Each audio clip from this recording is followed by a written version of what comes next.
Generally speaking, when you're in this YouTube space here talking about watches, it's the negative stuff that gets the clicks. And that drives me nuts because there are brands out there that end up getting everybody groups onto it. Sure. Hublot.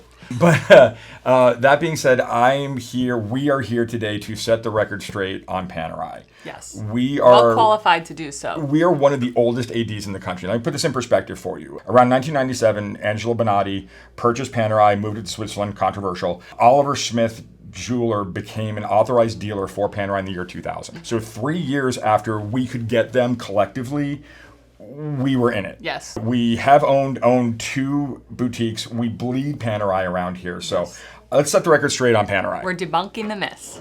The thing I hear probably the most, Panerai's too big and bulky. Which I would respond to, yes. Panerai is a 44 millimeter watch historically. Yep. That's the size. It's not going to fit everyone, and that's okay.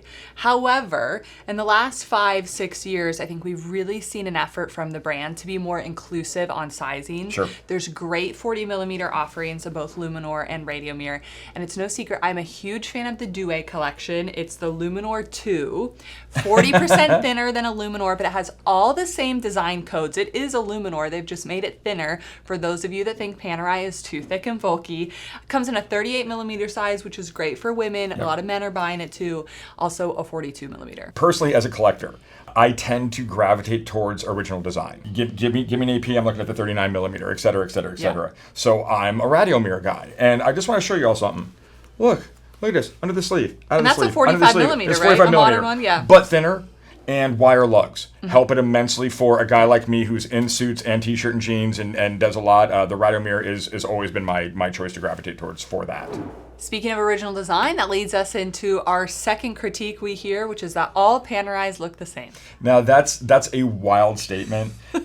Starting off, Radiomir looks nothing like Luminor. I see big differences between like Luminor Marina and like 1940s, 1950s cases. I think they've done a good job of keeping their core DNA. When you're doing a line, it's something like a Submariner.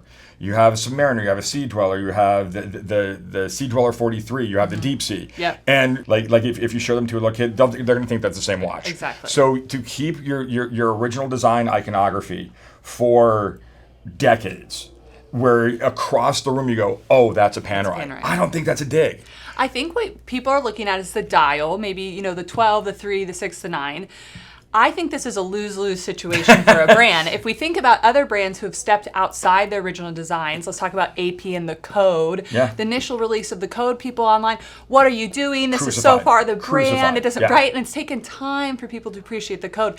Imagine if Panerai just took a complete left turn, came out with something different. People would freak out. So there's really no win-win here. It's just a complaint. And I think that the fact that they've kept the design, but they can still come out with new watches is really hard to do. Well, and it's so funny too, because in the same breath, you talk to some of the older, more established collectors, the Paneristi, if you will. They talk about the Duet as oh, it's only 30 meters water resistant and blah blah blah, and it's a drastic change from the original. Yes. But they hate that change. Where other people, you're absolutely right. It is a lose-lose situation for Panerai. I do not envy them. And then it's funny too, because you get into some of the minutia, and the guys who are really into Panerai will look at that dial and go, no, those are completely different. Totally. I go, why? And he goes, oh, that's a closed 6 versus an open 6. And I'm like, you got to be kidding me. So the next one, I get it, a little controversial. As in the more modern era of Panerai, they've moved to incorporating some Richemont movements into the brand. George, you always have a take on this. I'm going to have opinions on this. So I'm going to start with my personal watch. I'm not wearing it today, but I have a Pan 183.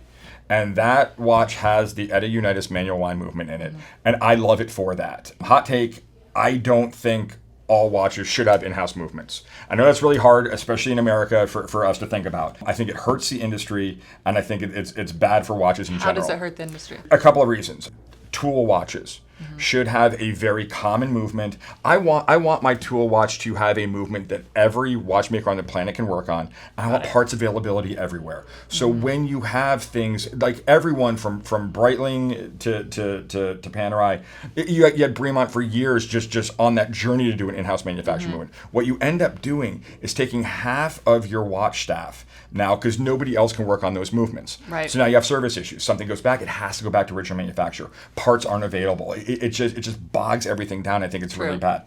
That being said, if you want, I could do a whole video on why this is this way now. It was all done with Nick Hayek and Edda and blah, blah, blah. But anyway, here we are. So you have Panerai doing in-house movements, which I like. I think they did a really good job, a really good hardy movement. And then you have that mysterious phrase, Richemont sourced movements. Right.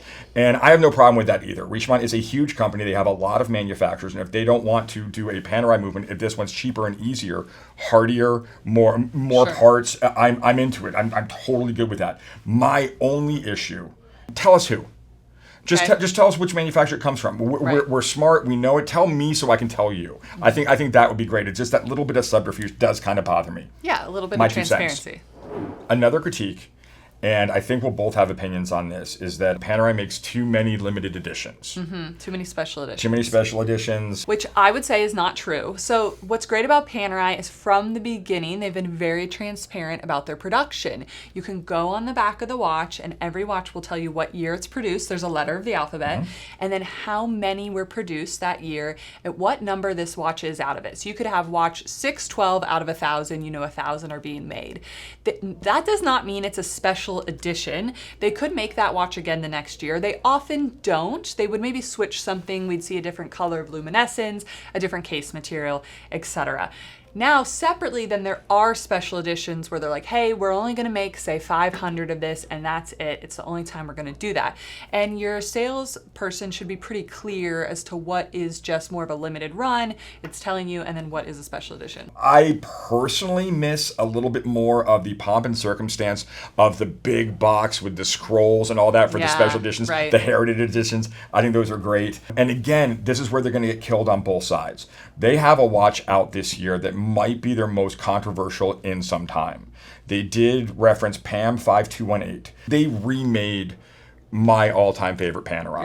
It was a Panerai. pre-Vendome piece. It was one of the military watches, but they did specifically a 5218-202A and M, which is non-matching, a Marina Militaire. Checks every box for a guy like me. Here's the twist. They're only doing 500 a year for 3 years, 1,500 total in 3 batches. So now you have, again, that, okay, who gets this watch? Can you walk in and buy it? No. It's got to be for a Paneristi, a guy who's been down the rabbit hole for a while, Right. and that makes other people angry. So again, you want a real special edition, but you also want access to it, and those things can't always coexist. Another critique we hear, and this goes across the watch industry, especially over the last couple years, is this watch does not hold value on the secondary market. How much time do we have? All right, I'm going to start with yes, and that's the way it's supposed to be. I don't know if you guys, it's marketing 101. You drive your car off the lot, you lose 40% of that car. Right. As a collector, if you want to retain the value of your watch, hold on to it. You want to buy, and I've said this many, many times, you want to buy from a brand that's been around, that will continue to be around, and you want to buy something core within that brand, something that they're going to do year over year over year, because every year those prices go up by small increments. So if you buy a $10,000 watch, you walk out the door and it's worth $7,000. They're going to keep making that watch. 5 years from now, that watch is $13,500. You walk out the door, it's worth $9,500. Now you're almost whole. So that's the secret. That being said, watches are not appreciating assets. I think every luxury watch out there is overpriced. You are paying for marketing. You're paying for pomp and circumstance that has nothing to do with what actually goes on your wrist. That product is not worth the price you're paying for, because you're paying for everything else too. Right. Hopefully that makes sense. I think to your point of holding on to it too, it's like wear it and enjoy it, because some of the value comes out of that as well, right? That you got Absolutely. to wear it and enjoy it for a couple of years. There's value there. People don't That's rule recognize. number one. If you buy something you love, secondary market be damned. It will never matter to you. It will never matter to you, because you're never going to get rid of that watch. Now, I think most of us like to have that thought of doing something smart with your money. Know that like a lot of your other investments, it takes time to mature. That's it. You bought a bond. Just give it that 5 years, 5 years minimum, and then take a look at the market. I think you'll be happier. Right. After that, come fight George in the comments. Just kidding. But I think we did a good job of kind of debunking some of the Panerai stuff out there. We're not just working for clicks. We really love the brand. Yeah, and as always, if you guys have questions, if you have comments, please comment below. If you want to know more and you happen to be local, stop in. Yeah. I will talk to you about all of this. I would absolutely love that kind of engagement. I love it when you guys come in the store. I think it's fabulous. I can tell. To shop Panerai, both new and pre-owned, head to oliversmithjeweler.com. You can see all of our live inventory and make sure to follow along for lots of great content like this. Thank you for watching.